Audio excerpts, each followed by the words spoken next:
What's good, YouTube? What's good, boys? In the spirit of No Nut November, I had to drop this video on semen retention, boys. Hopefully, this video helps some of y'all not jack off this month because I will not do so. And this is a month where you should try to abstain from your seed, and I'm going to give you some good reasons why. Now, let's dive into it. What is semen retention? Abstaining of letting go of your seed, not busting a nut, whether it's from oral sex, sex, or just jacking off. Here's some benefits: reduced erectile dysfunction, obviously, decreased anxiety, increased self-esteem, more sexual energy, a general increase in energy levels, more restful sleep, deeper personal relationships, increased ejaculation, overall better mood and happiness, improved fertility and sperm count, and elevated serum testosterone levels. And these are all kind of the surface level benefits. I'm going to get deeper, very, very deep later in the video, but as of now, you're just taking these benefits. And now this is for the people who are jacking off. This is how porn affects your brain, brother. Here's a normal brain, here's a heroin brain, and here is your brain on porn. It completely just distorts your brain, and it's super unhealthy for your brain health. It puts you in like a false sense of achievement, false sense of reality, and your subconscious can't tell the difference between these realities. So it ends up in turn hurting your subconscious and your psyche, as well as damaging your brain at the same time. So it's really bad, boys. And here's some more effects on the brain. Researchers found that internet porn, an addictive substance like tobacco, have similar effects on the brain. Like other addictions, porn activates a part of the brain called the reward center, triggering the release of cocktail chemicals that give you a temporary buzz. Over time, excessive levels of these chemicals cause a porn consumer's brain to develop tolerance. The good news is that porn pathways are reinforced; they'll eventually disappear. As any addiction, the addiction to porn can be overcome. These images are burnt so deeply into the mind that the person will remember them for a long time to come, maybe their entire life. Just like an addict, regular consumers will end up turning to porn more often or seeking out more extreme versions to feel excited again. So it's just very bad on the brain, boys. That's just the baseline. But two 2016 neurology reviews found evidence of addiction related to brain changes in internet porn users, psychological effects of these brain changes, and described as desensitization for reward, a dysfunctional anxiety response, and impulsiveness. Now think about this. You know it damages your brain and you're still doing it, but this is where it's about to get very, very deep, boys. So this is the black pill of semen retention, and we're about to go so deep that if you want to close the video off from here, feel free to. This is where I really start cooking. So the history, the power of your seed goes farther than you may seem. They talk about it, the elixir of life in Hindu mythology. They talk about it in the Bible. They talk about it in Ambrosia, Food of the Gods. It's some more tales, but there are 39 verses in the Bible about semen retention. I'm gonna pull up some.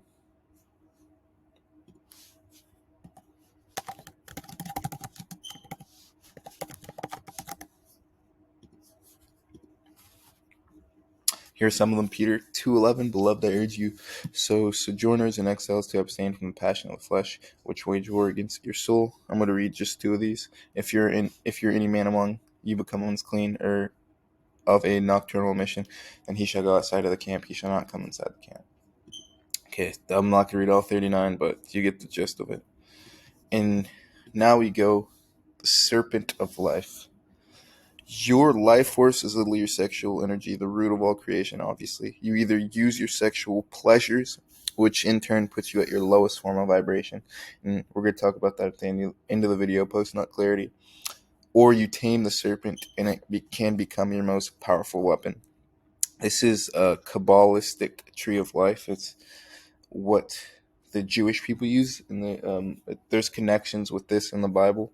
This right here is your sexual energy, the middle of your three chakras, and this I could go deeper about this in a different video, but the Kabbalistic tree of life goes very deep, and just like the Hebrew alphabet, there's a lot of hidden messages and illusions. But this is your sexual energy right here. Adam and Eve. So Adam and Eve, breaking it down, it's a story about your feminine and masculine. Your Pingala being your masculine, which was portrayed as Adam, and Ida, your feminine aspect, Eve, lunar, and Adam, solar. But basically, the tale of Adam and Eve is about your sexual energy, or the serpent being tempted by the female, which it's funny how that still goes into play today. Women try to pry off your sexual energy, and that's your most powerful. And we're going to talk about this figure right here. And what is it? The caduceus. And this is symbolism to awakening your third eye. This is your sexual energy traveling up your spine. Serpent and the staff. Your staff's your back. Your back, which has 33 vertebrae, or 33 bones before it breaks off and goes into the brain. And it's obviously the number of God. 33 died on 33. And the wings going up to the pineal gland right here in the wings is the awakening of the third eye. And you could do this by abstaining and holding your seed. The longer you hold your seed, your sexual energy starts to travel up actually, and you get a third eye awakening. I'm going to do another video about the third eye, but it gets very complex. But this literally is who uses this? The god Mercury. This is also in hospitals, and I think it's on this. Yep, because I know the most important thing to your health is to tame your sexual energy, or your serpent. And yeah, so let's go back into the slideshow. Third eye. And now this is the most powerful group in the world, or one of the most at least, the Freemasons. And they talk about this, or actually the leader talks about this, Albert Pike, father of Masonry, in his book Morals of Dogma. And here's some of the points he makes on celibacy. Before I talk about some of the points, the G stands for like kind of degenerate behavior, and the this right here is kind of like, this symbolizes like I said, degenerate behavior, the capital G in Freemasonry, but kind of like they kind of like abstain from this. But back to the points on celibacy, they talk about how lost esteem shortens life.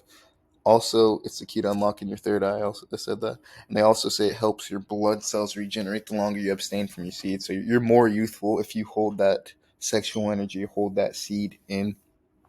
And these guys are super powerful. You think of what's the United States called land of the free, and I'm going to be talking about the Freemasons in a different video. They're a very intriguing group. Albert Pike too. I'm also going to make a video on him. Very interesting man. Was ahead of his time, predicted 3 wars, and was a very, very smart man.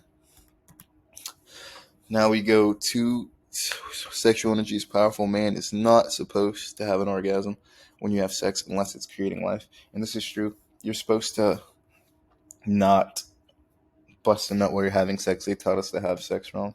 A woman could have multiple orgasms a day, but a man is only supposed to have one, and that one being when he creates life. And it's interesting how they did that, because woman obviously being lunar, male being solar, like that fire, and you're not supposed to just constantly shoot out your fire. This sexual energy that you keep in makes you rich, makes you famous, makes you on track. Like, you're at your highest form when the longer you abstain from letting go of your seed. And now we talk about post nut clarity. Everyone feels at their lowest. Not everyone, but most people. And everyone has this feeling, though, right when you bust that nut, no matter who you're by, you're fucking a 10 supermodel, or you're jacking off in your bed alone. You have that regret that swirls around in your subconscious. And it's for many reasons. One, because you know how hard it was to accrue that sexual energy. And once you let go of it, your subconscious is literally saying like, bro, like it's gonna be hard to get like recharge this up. Like it's gonna take a while, and you're at your lowest form of vibration, which is shame, because there's deep rooted shame ingrained in every man when he busts a nut, because deep down, even our bodies are programmed to know that we're not supposed to do this, and that's why there's like a deep rooted shame whenever you bust a nut. And I was always thinking about this, like you always everyone's felt shame, I'm assuming, if especially if you're watching this video, you're probably like around 20, 25, 30, whatever. But everyone's felt shame, but the shame's different when you're busting a nut. I don't know why. I was always intrigued about that. And after doing more research, it's because we're ingrained to know these things deep down, that when we let go of our seed, it's literally like killing ourselves, stabbing ourselves in the back.